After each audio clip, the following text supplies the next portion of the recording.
यह कहानी है एक चुड़ैल की जो एक व्यक्ति के पीछे ही पड़ गई थी। और हाँ, ये चुड़ैल उस व्यक्ति से बहुत कुछ दिल की बातें करती थी। इस चुड़ैल का तो यहाँ तक कहना था कि उसको उस व्यक्ति से प्यार हो गया है और वह सदा के लिए उसका बनकर रहना चाहती है। पर क्या वह चुड़ैल उस व्यक्ति को अपना बना पाए? शायद यह कहानी इस रहस्य पर से पर्दा उठाएगी और एक चुड़ैल के प्रेम को, उसकी चाहत को बयां करेगी। हाँ, पर इतना ही नहीं, मैं बता दूं कि यह कहानी मैंने उस व्यक्ति से सुनी है जिसके पीछे वह चुड़ैल पड़ गई थी। हाँ, मतलब प्यार में। एक दिन जब मैं उस व्यक्ति के पास बैठा तो मैं भूत प्रेतों के बारे में जानने के लिए बहुत ही उत्सुक था। तो उस व्यक्ति ने यह कहानी सुनाई। आप भी सुनिए और आनंद लीजिए, पर एक बात याद रखिए, डरना मना है। यह कहानी आज से 55 से 60 साल पहले की है, जब गांवों के अगल बगल में बहुत सारे पेड़ पौधे, झाड़ियां आदि हुआ करती थी। जगह जगह पर बसवाड़ी मतलब बांस का बगीचा, महुआनी मतलब महुआ का बगीचा और बारियां मतलब आम आदि पेड़ों के बगीचे और इत्यादि हुआ करती थी। गांव के बाहर निकलने के लिए कच्ची पगडंडियां थी, वह भी मूंज आदि पौधों से घिरी हुई। ऐसे समय में भूत प्रेतों, चुड़ैलों का बहुत ही बोलबाला था। लोगों को इन अनसुलझी आत्माओं के डरावने अनुभव हुआ करते थे। यहाँ तक कि ये रोए खड़ी कर देने वाली आत्माओं के कुछ नाम भी हुआ करते थे जो इनके काम या रहने की जगह आदि पर रखे जाते थे।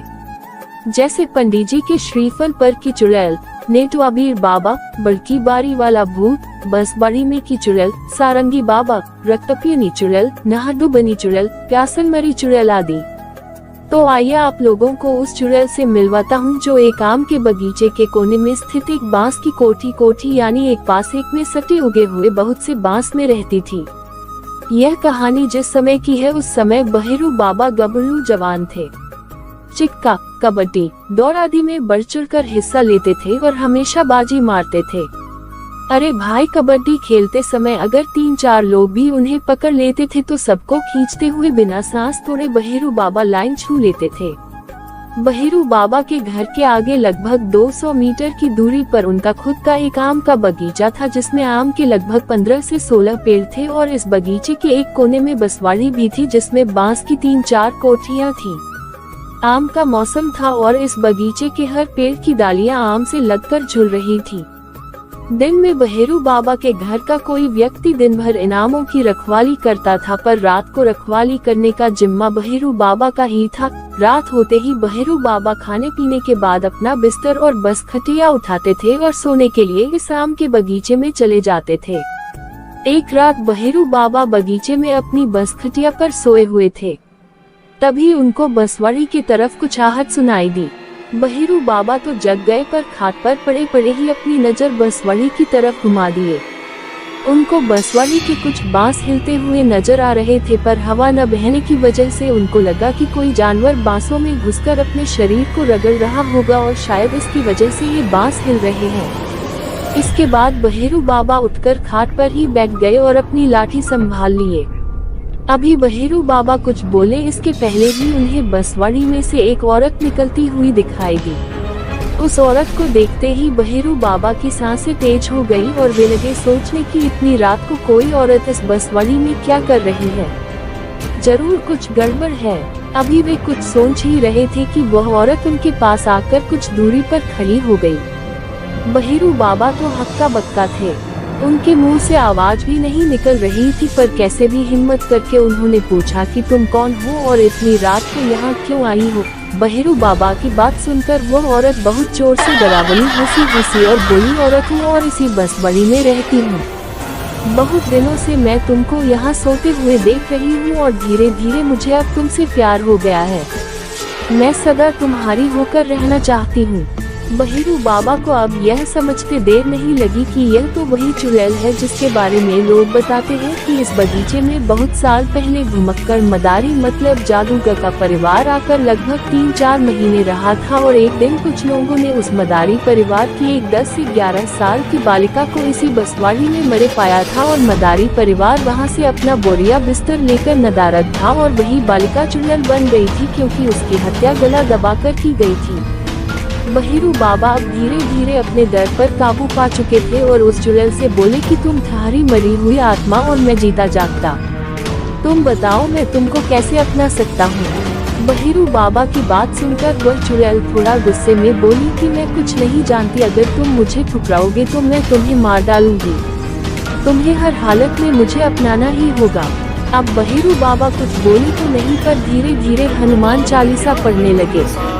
वह चुड़ैल धीरे धीरे पीछे हटने लगी, पर बहेरू बाबा को चेतावनी भी देती गई कि हर हालत में उनको उसे अपनाना ही होगा। इस घटना के बाद तो बहेरू बाबा की नींद ही उड़ गई और वे अपनी बस्तियाँ उठाए घर चले गए। दूसरे दिन रात को बहेरू बाबा ने बगीचे में न सोने के लिए बहाना बनाया और घर के बाहर दरवाजे पर ही सो गए। अरे यह क्या, रात को उनकी अचानक नींद खुली तो वो क्या देखते हैं कि उनके साथ कुछ गड़बड़ हो गई है और कोई औरत उनके पास सोई हुई है। बहेरू बाबा फौरन जग गए और उस औरत से लगी पूछने की कौन हो तुम। वो औरत डरावनी हंसी और बोली कि रात वाली ही हूँ, तुम मुझसे पीछा नहीं छुड़ा सकते और हाँ अब तो तुमने मुझे अपना भी लिया है। अब प्रतिदिन रात को वह चुड़ैल बहेरू बाबा के पास आने लगी और बहेरू बाबा चाहते हुए भी कुछ न कर सके। इस घटना को चलते 15 से 20 दिन बीत गए। अब बहेरू बाबा में पहले वाली ताकत नहीं रही, वे बहुत ही कमजोर हो गए थे। उनके घरवाले ये समझ नहीं पा रहे थे कि आखिर इनको क्या हो गया है। एक हट्टा कट्टा आदमी इतना कमजोर कैसे हो गया। घर वालों ने बहेरू बाबा से बहुत बार पूछा कि उन्हें क्या हो गया है, पर वे लोग लाज के डर से कुछ नहीं बताते थे। कई डॉक्टरों को दिखाया गया, पर बहेरू बाबा की हालत में कोई सुधार नजर नहीं आया। एक दिन गांव में नाच नौटंकी आया हुआ था और बहेरू बाबा अपने संगतिया लोगों दोस्तों के साथ नाच देखने गए हुए थे। जहां नाच हो रहा था वहां पान की दुकान भी लगी हुई थी। बहेरू बाबा ने वहां से पान लगवाकर एक बीड़ा खा लिया और पान वाले से 2 बीड़ा लगाकर बांध कर देने के लिए कहा। पान वाले ने 2 बीड़ा पान कागज में लपेटकर बहेरू बाबा को दे दिया। नाच देखने के बाद बहेरू बाबा घर आए और सोने से पहले एक बीड़ा पान निकाल कर खाया और बाकी एक बीड़े को वैसे ही लपेटकर पॉकेट में रख लिए। उस रात बहेरू बाबा के साथ एक चमत्कार हुआ और वह चमत्कार यह था कि वह चुड़ैल उनके पास नहीं आई। सुबह बहेरू बाबा जगे तो बहुत खुश थे। उनको लग रहा था कि पान लेकर सोने की वजह से वह चुड़ैल उनके पास नहीं आई। उन्होंने अपने पास रखे उस दूसरे बीड़ा पान को खाया नहीं और दूसरी रात भी उसको पॉकेट में रखकर ही सोए। उस रात वह चुड़ैल तो आई, पर इनके खाट से कुछ दूरी पर खड़ी होकर चिल्लाने लगी। बहेरू बाबा की नींद खुल गई और वे उठकर बैठ गए। उस चुड़ैल ने गुस्से में कहा कि तुम्हारे पॉकेट में पान लपेटा जो कागज है उसको निकाल कर फेंक दो, पर ऐसा करने से बहेरू बाबा ने मना कर दिया। लाख कोशिशों के बाद भी जब वह चुड़ैल अपने मकसद में कामयाब नहीं हुई तो रोते हुए उस बसवाड़ी की ओर चली गई। अब बहेरू बाबा को नींद नहीं आई, वे फौरन बैटरी टार्च जलाकर पान लपेटे उस कागज को देखने लगे। उनको यह देखकर बहुत विस्मय हुआ कि पान जिस कागज में लपेटा था वो कागज किसी अखबार का भाग था और उसमें हनुमान यंत्र बना हुआ था। अब बहेरू बाबा समझ चुके थे कि पान की वजह से नहीं अपितु हनुमान जी की वजह से उन्हें इस दुष्ट चुड़ैल से पीछा मिल गया था। दूसरे दिन नहा धोकर बहेरू बाबा मंदिर गए और वहां से एक हनुमान का लॉकेट खरीदकर गले में धारण किए। और इतना ही नहीं, अब रात को सोते समय वे हमेशा हनुमान चालीसा का पाठ करते और हनुमान चालीसा को सिर के पास रखकर ही सोते।